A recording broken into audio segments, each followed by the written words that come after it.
Sean bienvenidos a esta jornada de tarde para comenzar con nuestro panel número 5 denominado Redes y cadena de valor en agroalimentos, experiencias y lecciones.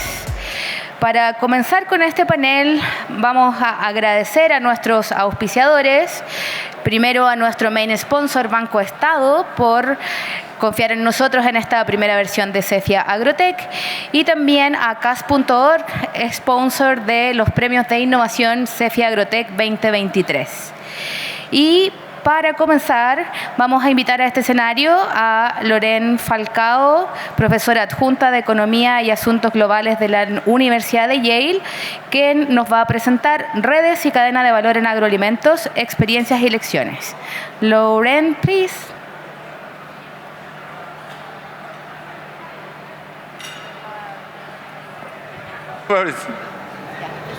Yes, perfect. Great. Thank you.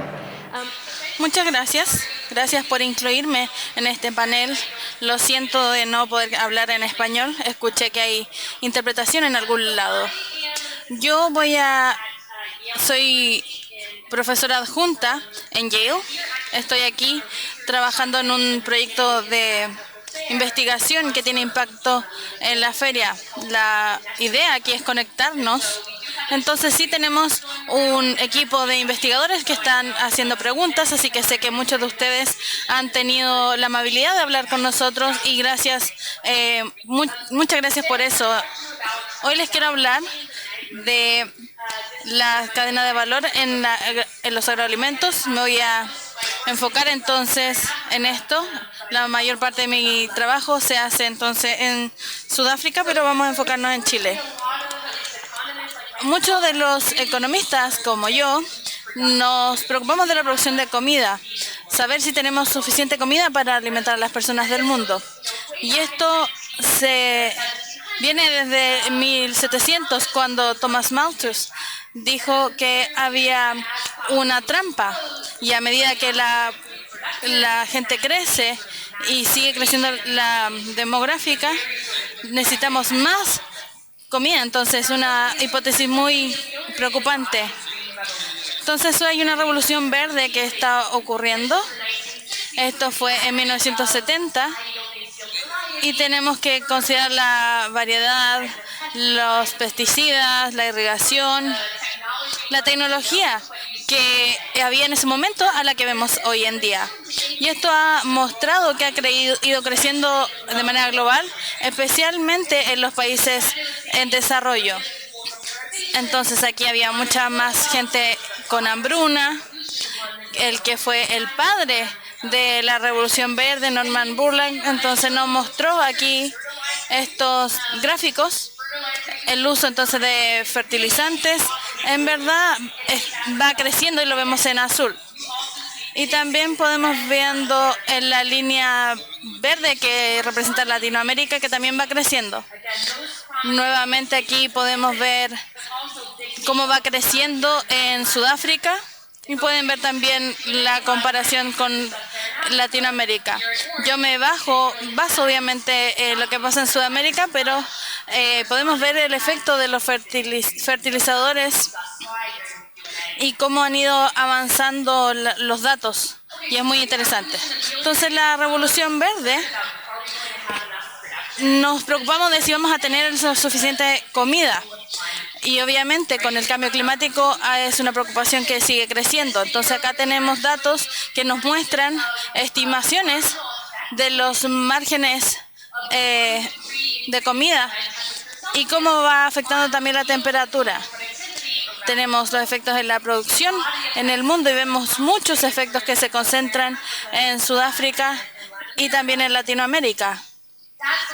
Eso es lo que pasa cuando sube la temperatura en 1 grado. Obviamente hay modelos de cuánto va a aumentar la temperatura, pero en el otro lado tenemos los cambios de producción debido a estos cambios de temperatura que se esperan.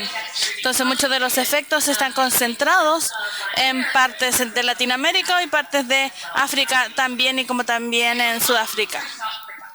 Entonces, hay una producción de la producción, pero también quiero hablarles de algo que es importante, la distribución. ¿Cómo entonces tomamos la comida que se produce hacia el lugar donde tiene que ir?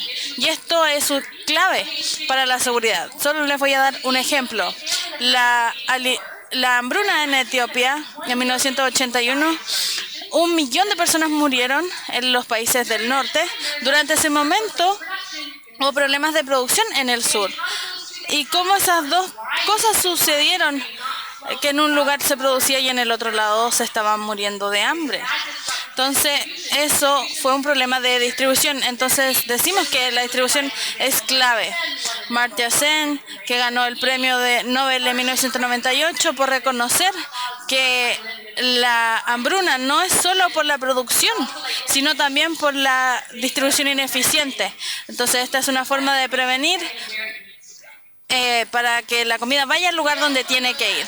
También notamos que la distribución de la comida también es importante no solo para la seguridad de la comida, sino que también para los ingresos de los granjeros y de los productores. Entonces, la gran mayoría de los pobres son agricultores. Aquí esto fue muy importante en el contexto en donde yo trabajo, que se llama el dilema del precio de la comida. Es un dilema que los políticos están trabajando, en donde los granjeros pagan grandes precios y tenemos que bajar el precio para que los consumidores puedan llegar a ellos. Entonces, ¿cómo vamos a trabajar con este dilema? ¿Qué hacemos? Obviamente es imposible llegar más cerca de esto.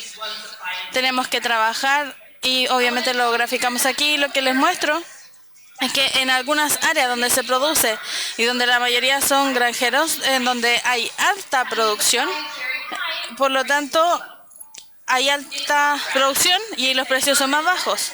Entonces, en los lugares donde hay más personas, pero hay pocos distribuidores, los precios son más altos. Entonces, lo que hace la distribución, lo bello es que esto tenemos que balancearlo y tenemos que llevarlo al déficit. Entonces, así podemos subir un poco los precios de donde hay más agricultores y bajarlos en lugares donde hay más consumidores. Esto es el concepto de economía 1.1. Entonces, es importante que lo entendamos.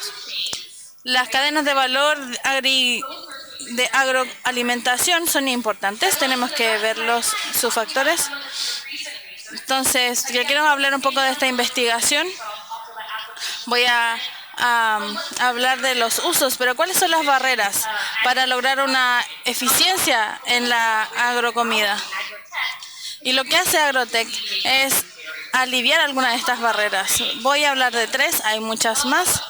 Vamos a buscar la búsqueda de costos, riesgos y la iniciativa de calidad. Vamos a comenzar con la búsqueda de precios.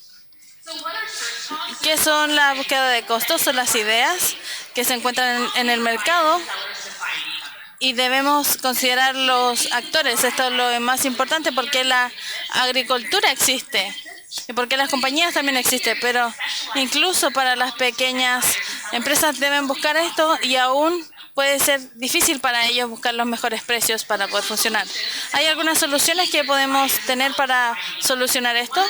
Una de ellas, ustedes, aquí, ferias, donde logramos entonces mostrarle a los agricultores tecnologías en donde se pueden juntar y trabajar en conjunto. Otro son los cambios que voy a hablar en un momento y quiero enfocarme ahora en una nueva tecnología que he trabajado bastante y vi una compañía aquí que está haciendo algo muy parecido y que se baja en los mercados directos.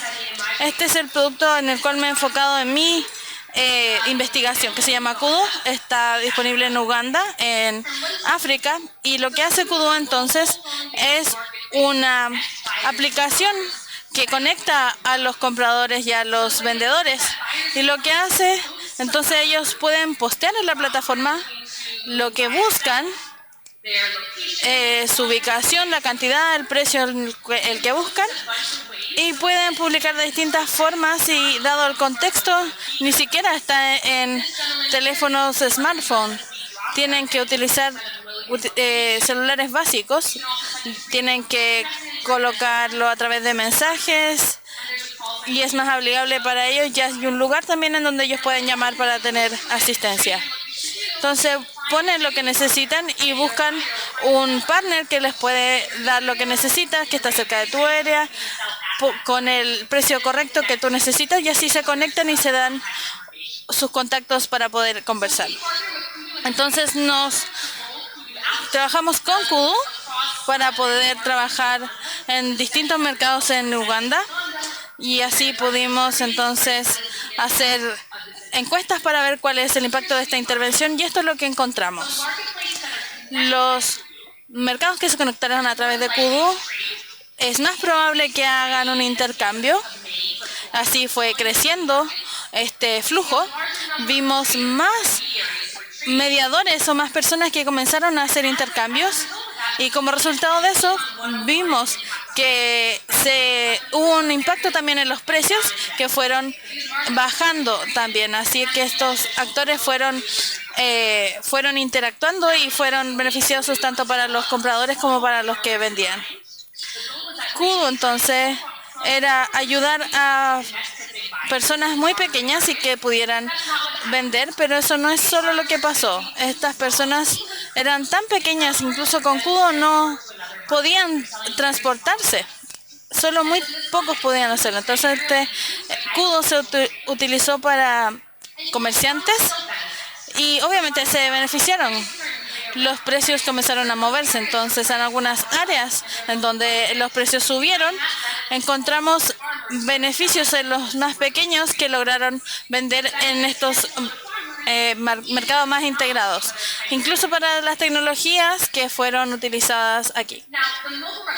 Ahora, la evolución que ocurrió en muchas partes de África lograron saltar en tecnologías, y muchos se desarrollaron en este continente, pero obviamente la agricultura tecnológica también promete mucho. Aquí hay muchos números que pueden representar a Chile incluso, y cómo se han ido activando. Y aquí también podemos ver muchas firmas que también hacen lo mismo. Vi algunas plataformas que hacen lo mismo de Kudu. Hay muchas formas de poder conectar aquí en Chile, y creo que es muy impresionante y importante que lo veamos. Vamos a volver a riesgo entonces, que es otra de las barreras que habíamos mencionado anteriormente. Entonces, como todos saben, la agricultura puede ser un negocio de riesgo. ¿Y cuáles son los riesgos? Obviamente, por ejemplo, el clima. Esto sucede mucho también en África, donde la producción se alimenta de lluvia. La volatilidad de los precios también depende de la época, y la economía y otros problemas de contrato, lo que significa que encuentras un partner, tienen un acuerdo, no puedes quizás lograr los objetivos de esos acuerdos. Ahora, hemos tenido algunos partners que son riesgos de producción, que por lo general son el clima y las lluvias. Pero ¿cómo han influido las tecnologías en estos riesgos?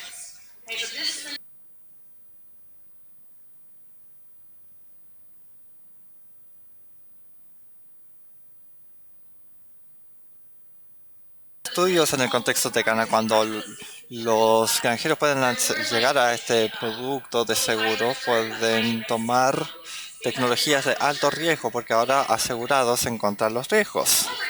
Sin embargo, es lento. Entonces, este producto en Kenia documenta que los granjeros deben de pagar la premia y los beneficios vienen después. Y esto desalienta a los pequeños granjeros o productores para tomar estos productos. Entonces, ¿qué puede ser más prometedores? Por ejemplo, las variedades de semillas que tienen el seguro, que son resistentes. Entonces, han habido estudios en India que muestran mucha promesa. Entonces, con este riesgo de cadena de valor, entonces volatilidad en precios, riesgo de contratos, hay alto riesgo. Entonces, por ejemplo, he hecho trabajo en Kenia que hay una alta variación de precios durante las temporadas. Hay otros trabajos documentados donde esto puede ser bastante poco predecible. En Nigeria también mostrando la incapacidad de la aplicación de los contratos. Quizás el socio puede retirarse del contrato. Una solución es un intercambio para poder ayudar a un proveedor o un suministrador, pero también los mercados de futuros también pueden tener estos precios. Y por ejemplo, esto asegura en Sudáfrica pueden aprender mucho de Latinoamérica. Entonces, este es intercambio de material primo. Hay muchos en Chile, por ejemplo, que tienen intercambios de alto volumen. Estos están comenzando en África. Entonces, lo de Etiopía comenzó hace 15, 10 años atrás y estamos viendo nuevos intercambios en Ghana o África del Este. Entonces estoy emocionada en cuanto a dónde puede ir para reducir el riesgo de cadena de valor. Lo último son los incentivos de valor porque hay muchos productos que en mercados internacional y mundial ofrecen altos retornos a la calidad. Por ejemplo, el café, trabajo mucho en café y el café en mercados internacionales hay una gran brecha para altos precios y baja calidad. Eso debe inspirar a los productores para mejorar la calidad. Y es muy común en países de bajos ingresos haber inversión en calidad. Voy a hacer rápidamente. Entonces, ¿por qué? Han habido trabajo viendo las barreras de suministro, falta de crédito, falta de capacitación. En verdad, ellos reciben un alto precio por alta calidad. Entonces, en el contexto de Uganda, aquí hay dos diapositivas de lo que hallamos. Primero, y esto es bastante común en países de bajos ingresos, los productores no están vendiendo directo a los mercados mundiales, ni siquiera a los exportadores. Esto muestra la cantidad de pasos entre el productor y la compuerta de exportación. Vende a un trader, a veces son 5, 6, 7 pasos, y dentro de esa cadena de valor vemos una reducción. Esto muestra la premia de calidad, la brecha entre alta y baja calidad. Es bastante alta para aquellos que venden directo al exportador, pero baja mientras vivimos en la cadena de valor. Es difícil medir o observar calidad, entonces no podemos ofrecer un alto precio por más calidad, o quizás hay marcas por calidad. Entonces, una solución es tecnología. Entonces, sé que es difícil medir la calidad. Una cosa que hacemos es ofrecer tecnologías para mejorar esta medición. Y también podemos acortar la cadena de suministro o integración vertical. Lo vimos, por ejemplo, en el mercado de peces de Perú. Y hay políticas exitosas que dan incentivos a los productores. Por ejemplo, el programa sustentable en Colombia. Entonces, sé que estoy sin tiempo. Voy a cerrar. Entonces quiero que piensen ampliamente, no solamente la incrementación del producto y el rendimiento, pero en la calidad. Esto es clave para la seguridad y ingreso de los productores. Hay muchas barreras para la distribución en estas cadenas de valor. Menciono algunas: costos de búsqueda, riesgos y incentivos de calidad, pero algunos están en este espacio agrotecnología. Entonces, espacios globales mejoran el testeo, muchas cosas que hemos visto hoy en la expo. Y finalmente, yo trabajo en países de bajo ingresos. Quiero alentar para este aprendizaje de doble vía. Se puede aprender de países de altos ingresos y espero que sea lo reverso. Gracias.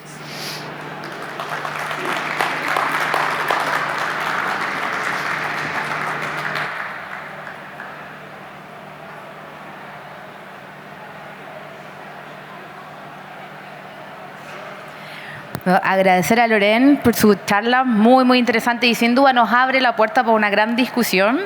Y ahora invitamos al señor Ivo Radic, director de Aladir y gerente general de Vigaflow, con su charla Posibilidades que ofrecen las tecnologías de desalación, tratamiento de agua y afluentes para la industria agrícola.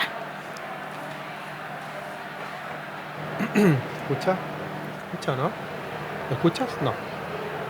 ¿Hay que activar algo? Ahí está. Perfecto, muchas gracias. Bueno, buenas tardes. Muchas gracias por permitirnos estar presentes en este evento de tecnologías. Yo soy Ivo Radic y represento a ALADIR. ALADIR es la Asociación Latinoamericana de Desalación y Reuso. Es el principal referente latinoamericano de estas tecnologías para poder asegurar la calidad y la cantidad de agua para la población, para la industria y también para la naturaleza. Bueno, el panorama actual del agua no es muy promisorio, ¿cierto? Todos sabemos que hay falta de agua, pero el principal mensaje que quería entregarles es que básicamente el agua no alcanza. Las cantidades de agua que se espera que se necesiten de aquí a 2030, a 2050 aumentan dramáticamente y por lo tanto, aun cuando usáramos muy eficientemente el agua continental que ya tenemos, no nos va a alcanzar para poder llegar a producir la cantidad de alimento que se necesita y por supuesto agua para beber para la población. En esta oportunidad, como tengo poco tiempo, voy a mostrarles casos principalmente para que vean que en la desalación y el reuso es más obvio que la desalación, ¿cierto? Todos sabemos que el agua tratada, de agua servida o incluso agua industrial bien tratada se puede reutilizar en riego, pero la desalación es algo que es un poco más confuso y por lo tanto a través de casos les quiero mostrar que esto es una realidad absolutamente innegable y que se está dando ya a nivel nacional incluso de distintas maneras, desde quienes pueden pensar que pueden regar con agua de mar directamente o quienes pueden pensar que solamente les permite, por ejemplo, ahorrar uso de agua continental. Es decir, existen todos esos niveles. Actualmente en el mundo se usa del agua desalinizada total que se genera alrededor de un 2% solamente en agricultura. Existe el caso particular de España, donde el 20% o más del 20% del agua desalinizada que se produce en ese país se usa para riego. En España, muchos sabrán, hay una gran producción de hortalizas principalmente que abastece gran parte de Europa y es una combinación entre efluentes de aguas tratadas, o sea, de aguas servidas tratadas, es una combinación con aguas salobres desalinizadas y agua de mar desalinizada. Los temas de los costos son otra cosa que a la gente, por supuesto, le genera muchas dudas y los costos han ido bajando radicalmente con el tiempo por el desarrollo tecnológico también, puesto que los costos de la energía se reducen fuertemente y los costos de la energía significan alrededor de un 60% de los costos de la desalación. Hay países donde los ejemplos son muy fuertes, donde esto se puede llevar a cabo de manera masiva. Los principales ustedes los conocen seguramente: Israel, España que ya mencioné, Australia, Argelia también tiene planes muy fuertes, Emiratos Árabes, etc. Cuando uno habla de usar desalación de agua salobre o de agua de mar en agricultura, tiene que pensar que obviamente es distinto regar especies de alto valor agregado que produce o que necesitan poca agua que regar otras especies que son de menor valor agregado que necesitan mucha agua. Por lo tanto, uno va haciendo un mapeo de la viabilidad de cada uno de los cultivos y puede llegar a determinar que hay ciertos cultivos en ciertas zonas geográficas con ciertas condiciones que sí va a ser rentable. Estos son los ejemplos de los países que les mencionaba. En el caso de España, realmente es una mega industria hoy día, con riego tecnificado, por supuesto, con una combinación de aguas que hace bastante eficiente que sea rentable y obviamente también con mercados que están dispuestos a pagar más por ese tipo de productos. En el caso de Israel es un ejemplo también muy famoso, ¿cierto?, donde el agua principalmente es desalinizada, más del 60% del agua es desalinizada y más del 80% del agua se reutiliza. Sin embargo, como me explicaba una persona que conoce muy bien la realidad, no es gratis. O sea, los agricultores pagan por el agua. Eso también es algo que hay que tener en cuenta. Pagan por el tratamiento biológico del agua y pagan por el transporte del agua que llega hasta sus predios. Pagan una tarifa súper razonable. La última que yo me quedé era menos de $0.50 por metro cúbico. Hablando de casos ya en la región, para que tengan una idea, por ejemplo, tenemos empresas como Berrimex, que es fuerte en arándano y que produce todo lo que produce con agua desalinizada de mar. Estamos hablando de una capacidad de en torno a 600 hectáreas que van a ser 1.200 hectáreas en poco tiempo.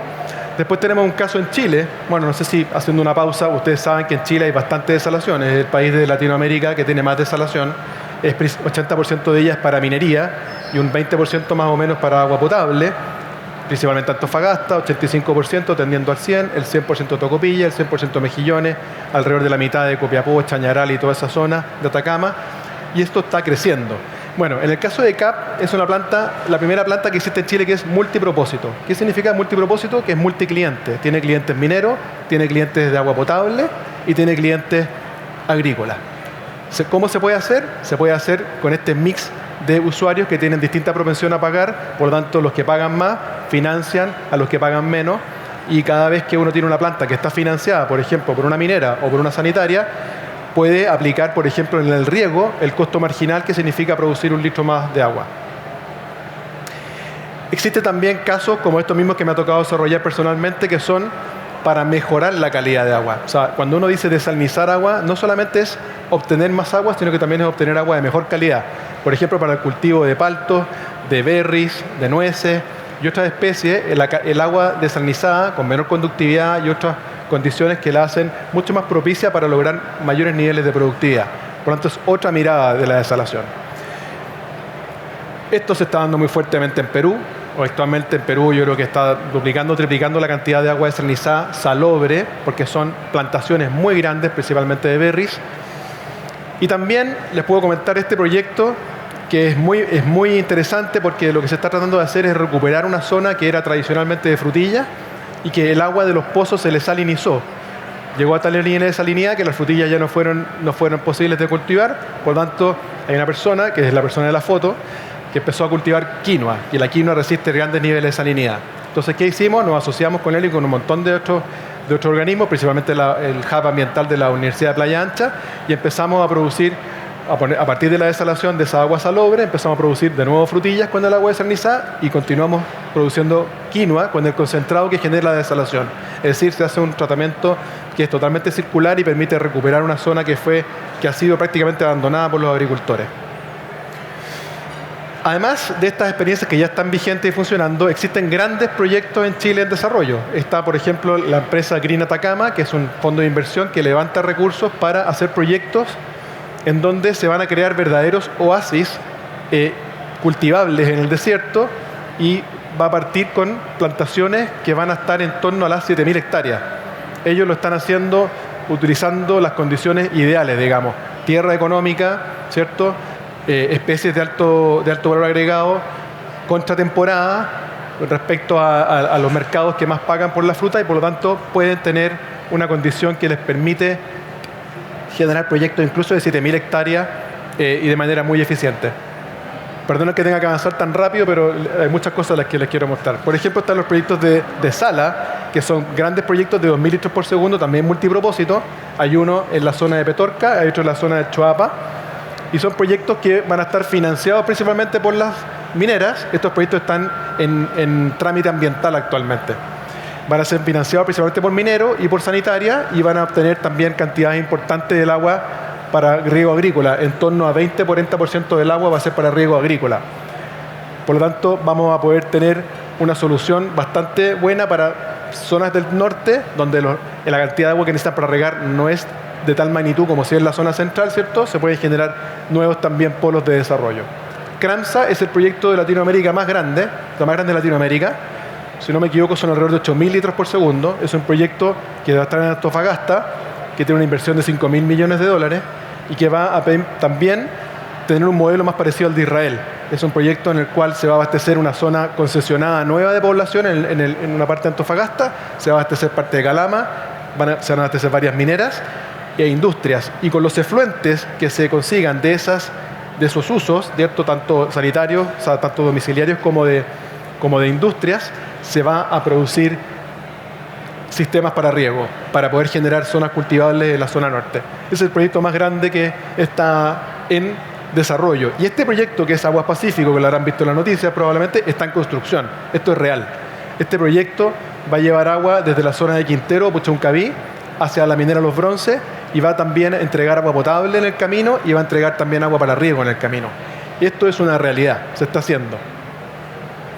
Bueno, ya les he comentado de alguna manera, pero para poder hacer agricultura y desalación de la mano, en el fondo, necesitamos que se cumplan varias condiciones. Creo que la más importante para que se lo guarden, es que cada situación merece un análisis específico. Primero, determinar qué es lo que necesito, dónde estoy, qué es lo que puedo hacer, y para eso existe una cantidad de diversas opciones. Puede ser agua desalinizada de mar, puede ser agua salobre, ¿cierto? Puede ser una combinación de ambas, puede ser agua que quiera usar para complementar, puede ser agua con subvención o sin subvención de un proyecto multipropósito. Es decir, las opciones son infinitas, por lo tanto no es correcto descartar o aprobar una opción a priori, hay que analizarla.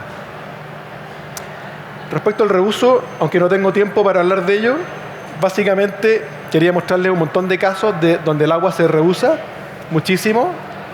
Por ejemplo, en situaciones como Mendoza, donde se usan un montón de aguas servidas tratadas para regar viñas, es una realidad hace muchos años. En México, en Atotonilco también hay una planta de reuso de agua que es enorme, de más o menos 50.000 litros por segundo. Imagínense la cantidad de agua. En San Luis de Potosí también, una planta que riega alrededor de 500 hectáreas, 600 litros por segundo para 500 hectáreas. En la ciudad de Arequipa hay una gran minera que prácticamente ocupa el 85% del agua de Arequipa que va a la mina, y un porcentaje muy relevante, 0,8 metros cúbicos por segundo, 800 litros por segundo, se van a riego. Y así, como conclusión, las fuentes de agua nuevas, como la desalación y el reuso, no son la panacea, no son la solución única, son un complemento. Como son un complemento, de alguna manera tenemos que considerarlas en nuestro análisis de largo plazo, tenemos que ver si son soluciones únicamente basadas en reuso, únicamente basadas en desalación, con fuentes continentales o no. Es una decisión de cada caso y se debe analizar. Lo importante es demostrar que es viable, es inminente, está pasando y va a seguir creciendo en el tiempo. Además, bueno, para terminar, los quiero dejar invitados al Congreso de Aladir, que es en noviembre, el 14, 15 y 16 de noviembre, que vamos a hablar de estos temas, por supuesto, con foco absoluto, y vamos a poder también debatir sobre la realidad de las fuentes de agua nuevas, como la desalación y el reuso en la agricultura de ahora y del futuro. Muchísimas gracias.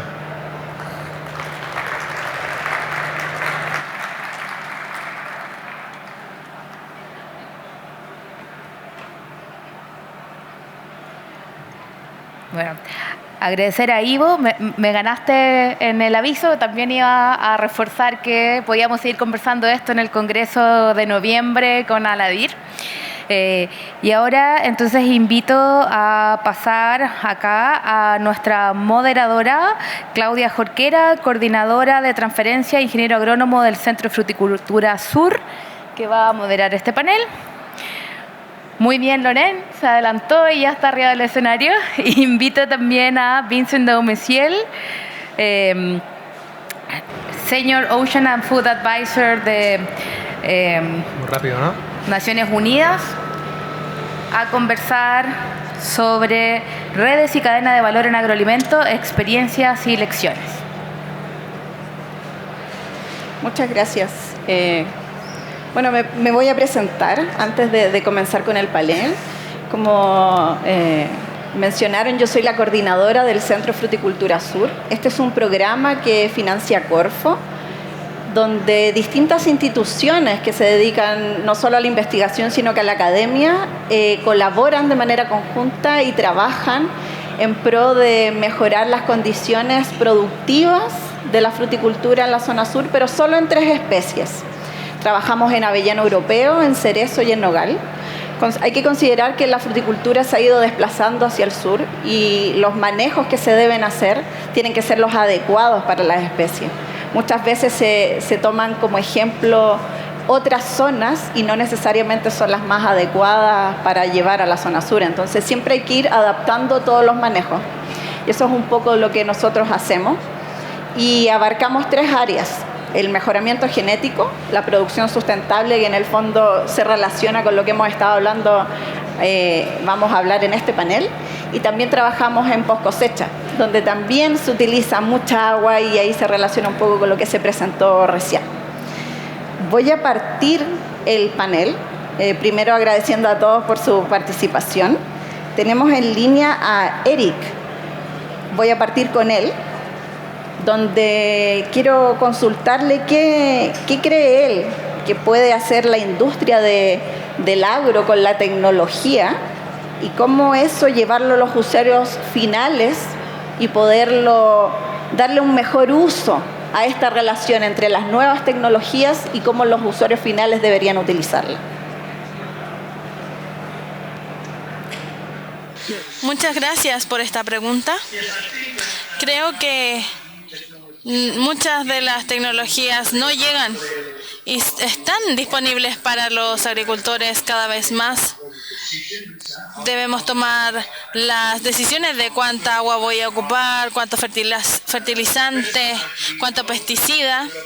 Y sabemos que hay grandes diferencias entre los campos. Entonces tenemos que quedarnos en dos que son muy importantes para que ellos puedan lograr sus objetivos, para lograr más eficacia en sus usos. Y creo que como agricultores debemos comenzar a hacer esto, o por lo menos trabajar en las redes, hablar entre nosotros, aprender de nosotros, ser abiertos entre nosotros y también utilizar las tecnologías y también invertir en infraestructura. Tener sistemas de informática que nos conecta con otros sensores, robots, máquinas. Creo que es más y más importante que seamos capaces de construir mapas y que podamos tener más datos para crecer. Creo que es muy importante. Y aprender de nosotros, invertir en infraestructura y luego ir construyendo más allá. Muchas gracias, Eric. Bueno, dentro de lo que tú mencionas, ampliar la infraestructura y la investigación, un poco eso es lo que nosotros estamos haciendo en este centro, de acercar las investigaciones a la industria. Pero a veces cuesta. ¿Qué crees tú que podría ser, que ayudaría a mejorar esta conexión entre la industria y la academia para llevar las investigaciones al usuario final? ¿No? I'm not sure the translation's working. Parece que no le tradujeron. Is the translation working? Okay. I don't hear anything at the moment. Sí, no hay problema. Voy a repetir. Lo que mencionabas de ampliar la infraestructura y que había que acercar la investigación a los usuarios finales, mi consulta va en cómo podremos mejorar esta conexión, las redes, para que el usuario final efectivamente logre obtener la tecnología que se genera.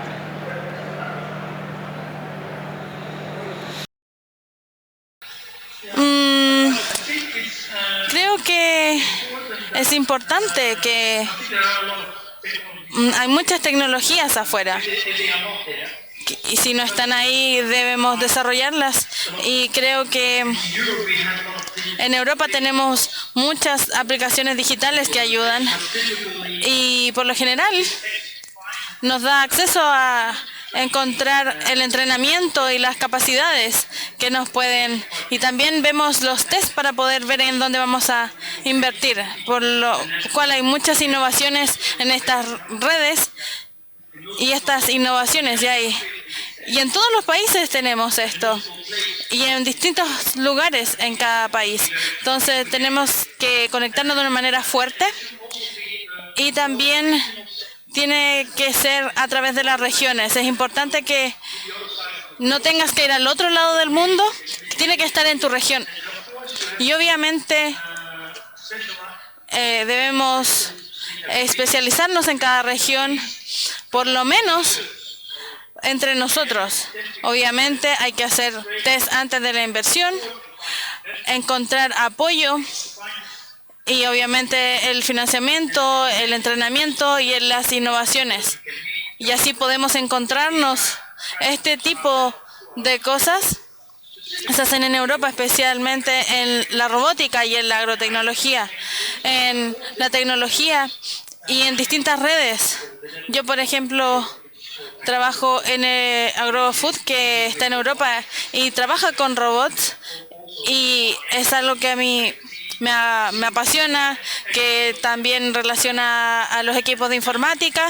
Y sí, tratamos de buscar actividades y hacerlas de lo mejor posible, y tratamos de buscar estas redes que logra ayudarnos a ordenar la información. Pero no solo la tecnología, siempre estamos trabajando junto con ellos. Ellos también nos ofrecen servicios y sistemas que conforman un ecosistema. Entonces estos sistemas son importantes para el desarrollo de las tecnologías y para nosotros. Muchas gracias, Eric. Muy importante en el fondo tener esta relación cercana entre el usuario y la investigación que se está realizando. Voy a continuar con Vincent en el tema de las algas. ¿Qué crees tú que puede mejorar la industria de las algas acá en Chile? Chile tiene un potencial bastante grande. ¿Cómo crees tú que se podría seguir implementando y eso llevarlo a cabo de una forma como lo más adecuada posible? Muchas gracias.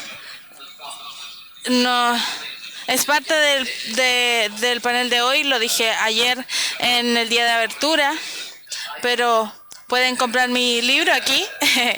Entonces, les di el libro a su presidente Boric en la mañana. Creo que será de gran uso para poder ayudar en esta situación. Creo que tenemos que preguntarnos a nosotros mismos por qué seguimos enfocándonos en producir toda nuestra comida, o el 85% de la comida, en el 30% de nuestro planeta. Tenemos 70% de nuestro planeta cubierto en agua que nos contribuye en solo un 2% de la comunidad. Y ahí hay muchas personas que están siendo dejadas atrás, que no tienen comida, y seguimos destruyendo nuestros océanos porque seguimos enfocándonos en los pesticidas y dejamos... El océano es el 80% de la masa, el 95% del espacio no ocupable, y seguimos dejándolo de lado. Es una locura. Tenemos los recursos, pero no necesitamos la tierra, no necesita ser alimentado, no necesita fertilizadores y ni siquiera necesita agua. Entonces, imaginen este recurso tan importante, y la revolución está ahí. Es un concepto que nos puede llevar más allá. El alga nos puede ayudar a tener alimentos, reemplazar los fertilizantes. Está ahí. En China ya lo están utilizando, están cultivando millones de toneladas de comida, y eso contribuye al rendimiento excepcional que ellos tienen, los bajos niveles de cáncer, de enfermedades cardiovasculares, diabetes. Entonces la pregunta es, lo que se hace en China, nosotros estamos muy atrasados, tenemos que movimos desde la prehistoria hasta la historia moderna, entonces tenemos que hacer lo mismo, seguir avanzando. En los agricultores, el 70% de nuestro planeta, seguimos dejándolo de lado. Seguimos en la era de piedra ahí, y tenemos que llegar allá y civilizarlo. Tenemos que civilizar el océano.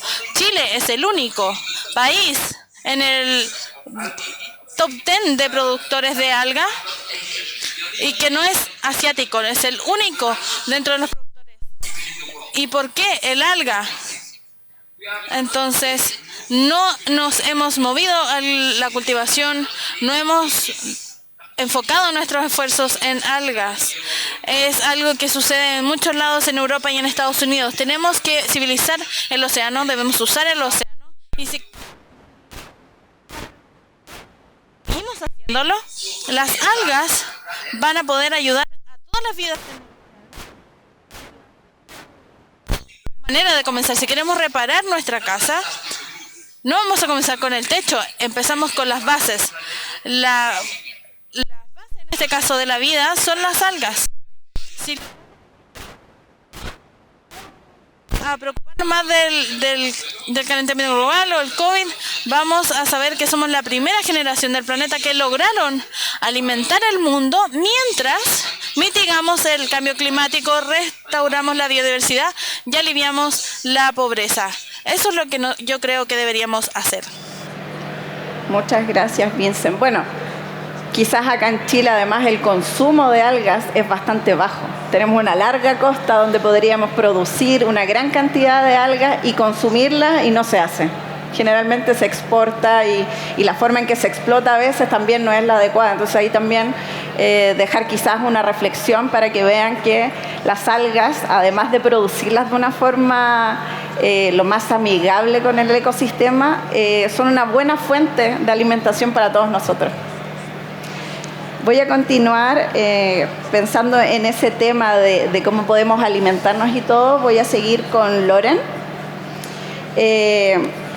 Tengo aquí una pregunta con respecto a qué lecciones se pueden aprender del trabajo que tú has hecho y cómo lo podemos complementar con lo que tenemos acá en Chile. ¿Qué crees tú qué lecciones se pueden llevar quizás de un lado a otro? Lo que has hecho en África, traerlo a Chile, o lo que tenemos en Chile quizás compartirlo allá con África.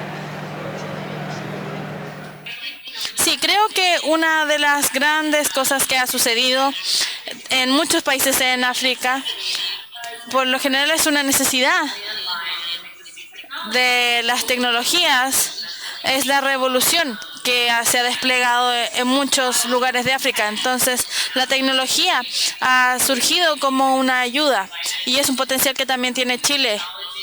Obviamente la tecnología de Kudu en Uganda y Kenia ha sido muy importante para la tecnología y el intercambio. Es una compañía de innovación que está entonces haciendo la conexión entre los agricultores que quieren, por ejemplo, prestarle sus tractores a granjas más pequeñas y así pueden tener acceso a estos tractores por unos días durante el año. Entonces creo que hay muchas lecciones que podemos aprender, por ejemplo, la necesidad que podemos buscar y ayudar. Y obviamente hay muchas lecciones que pueden traer desde África. Hay muchos de los drones que hemos visto, obviamente para granjas muy pequeñas no tiene sentido, pero si pensamos cómo compartir estas tecnologías podemos llegar a algo importante y podemos pensar en infraestructura, tener este acceso de los productores de pesticidas o otros materiales. Creo que es una tecnología y una oportunidad muy importante que puede nacer en África. Entonces este diálogo de tecnologías es muy importante. Tienen que ser adaptativas también al contexto, es uno de los desafíos, y como les había mostrado, la tecnología verde de revolución es muy pequeña ya, entonces son sugerencias que se pueden adaptar por el clima de allá. Entonces necesitamos las tecnologías, las traducciones para llevarlas a ese contexto. Entonces se necesita esta traducción en el fondo para que sea efectiva también para ellos. Bueno, quizás no nos hemos dado cuenta el nivel que tiene Chile. O sea, todas las tecnologías que tenemos disponibles y que muchas veces es tan rutinario y no nos damos cuenta el acceso que podemos tener, y en el caso de África, que es un poco más complicado y han tenido que ir ahí haciendo colaboraciones, acá también deberíamos tomar en cuenta que no solo tenemos las tecnologías, hay que aprovechar todas las colaboraciones que hay y me imagino que en África con el tema de la aplicación fue ahí ayudándola a que fuese mucho más sencillo. Perfecto. Y nos quedan 5 minutos, así que voy a ir con Ivo en la parte de desalinización. Tú mencionaste que ya se hacía la desalación en la zona norte, pero que igual llega a ser un porcentaje bastante bajo con respecto a otros países. ¿Qué crees tú que le falta a Chile para poder utilizar esta tecnología de desalación o reutilizar el agua, hacer la diferencia del uso como convencional? Bueno, antes, gracias por la pregunta. Antes comentar que, según lo que dijo Vincent, ¿cierto? En el caso del agua se usa menos del 1% del agua de la tierra.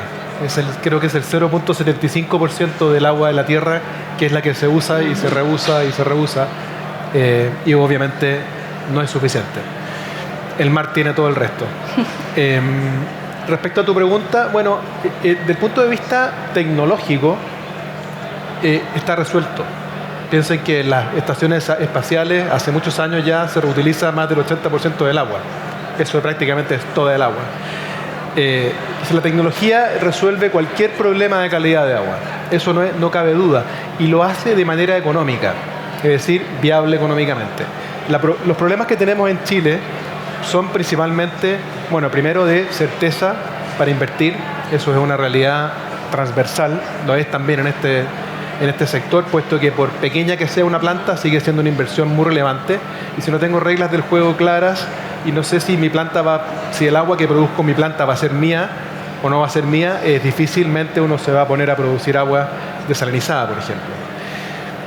Otra cosa tiene que ver con la regulación puntualmente del reuso y la desalación, que todavía es ambigua, inexistente o está muy anticuada. Entonces, también cuesta muchísimo, si uno tiene un proyecto, poder saber de qué manera voy a proceder para que me den los permisos.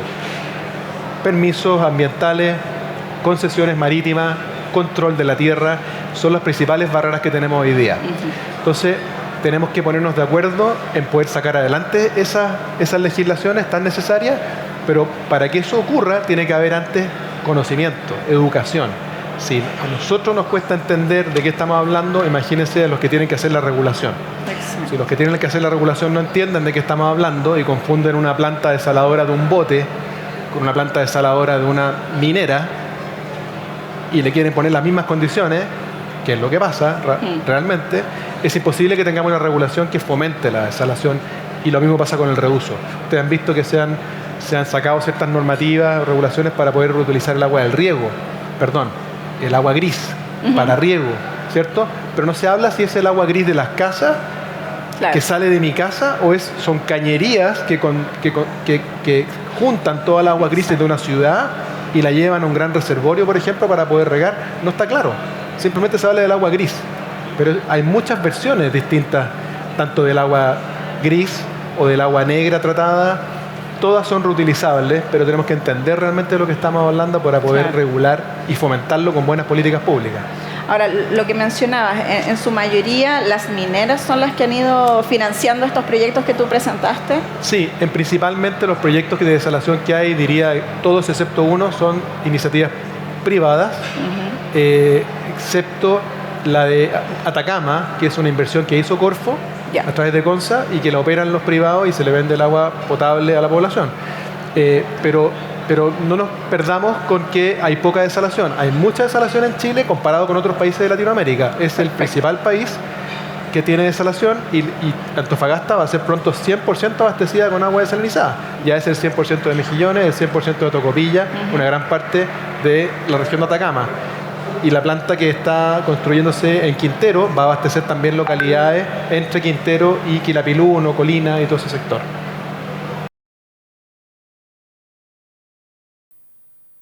Quería agregar, porque nadie conoce, pero cuando se aprieta el alga, lo que se obtiene es agua fresca, agua potable. En Indonesia cultivan algas y lo utilizan para regar evaporando, sí. También el alga toma un rol muy importante por ejemplo, en el proceso de lluvia. Entonces, cierta alga también, eso genera harta lluvia. Solamente quería complementar con esta. Lo siento. Perfecto. En el fondo, la idea también de esta conversación es que se pudiesen complementar lo que estaban hablando, así que muy bien la intervención. Creo que anduvimos muy bien el tiempo. No sé si hay algo más que quieran agregar. Eric está en línea. Creo que no. No sé. Sí, ¿me escuchan? Sí, creo que Chile es altamente desarrollado, entonces creo que para Chile también hay muchas oportunidades para reinventarse y creo que ya lo hacen. Cuando veo los productos, creo que están bien establecidos la cadena de valor, pero creo que a base diaria desde Chile, aquí en Holanda, creo que estas cosas están funcionando. Y no sé sobre un problema de agua, pero creo que hay mucha tecnología disponible en Chile y estoy muy curioso en también cómo podríamos generar la industria, porque no veo mucha maquinaria y equipo. Estaría muy curioso, en especial cuando tenemos esta conferencia, la ambición en las innovaciones en tech. Me gustaría desafiarlos en cuanto a esto, porque creo que Chile es también apto para poder hacer esto y tienen altos cultivos. Entonces hace mucha alta cultura, eso cuesta mano de obra, muchos inputs, hay que reinnovar. Entonces creo que ustedes son de esos países que de verdad podría liderar con esto. Esto me gustaría darle a la comunidad chilena. Muchas gracias, Eric. Sí, yo creo un poco que el mensaje es eso. Tenemos el potencial, hay tecnologías, hay que empezar a ver cómo las empezamos a aplicar, acercarlo a los usuarios finales, ya sean productores, los consumidores mismos, las mineras o las industrias que quizás son a veces más pequeñas, otras medianas y otras más grandes. Entonces, hay que aprovechar todas estas instancias, la innovación, las investigaciones son muy valiosas y hay que quedarnos con eso para que nuestro país no es tan pequeño como parece, sino que tiene harto que ofrecer para nosotros mismos y para el resto de los países que tenemos. Muchas gracias a todos por participar. Thank you. Y les agradezco mucho a CEFI Agrotech por la invitación. Un aplauso grande para nuestros expositores. Gracias personales a Eric por estar acá con nosotros, conectados online a distancia. Y si se pueden poner ahí en el centro como para una fotografía de rigor, por favor. ¿Dónde está nuestro fotógrafo? ¿No tenemos fotógrafo? Ya. Bueno, o sea, lo que yo quería destacar en verdad era, y agradecerles de nuevo, o sea, que CEFI Agrotech lo que está promoviendo igual son las uniones improbables. Sería bastante poco probable que se reuniera Eric, que está dirigiendo este programa de robótica de Wageningen University, con Vincent, que está metido en la revolución de las algas, con Loren, que está haciendo investigación de cómo adaptar ciencia y tecnología a la realidad africana o de otros países, Ivo, que está trabajando en lo que son las plantas desaladoras para agro, y el Centro de Fruticultura Sur. Entonces, CEFI Agrotech y las ferias tienen esa gracia virtuosa de poder generar uniones improbables para que pasen cosas que movilicen los cambios. Muchas gracias.